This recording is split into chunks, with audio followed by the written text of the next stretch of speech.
கோவையில் எரிவாயு சிலிண்டருக்கு பாடை கட்டி ஆர்ப்பாட்டத்தில் ஈடுபட்டு வரும் தாவேகா கட்சியினர்.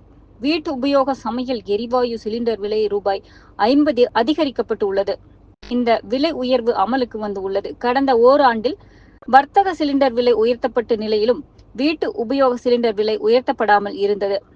இந்நிலையில் வீட்டு உபயோக சிலிண்டர் விலையை மத்திய அரசு உயர்த்தியுள்ளது. இதன்படி ரூபாய் 818.50 விற்கப்பட்ட சிலிண்டரின் விலை ரூபாய் 50 உயர்த்தப்பட்டு 868.50 அதிகரித்துள்ளது. இதுபோல உஜ்வாலா திட்டத்தின் கீழ் மானிய விலையில் வழங்கப்படும் சிலிண்டரின் விலை 550 அதிகரித்து உள்ளது. இந்த விலை உயர்வால் இல்லத்தரசிகள் கவலை அடைந்துள்ளனர்.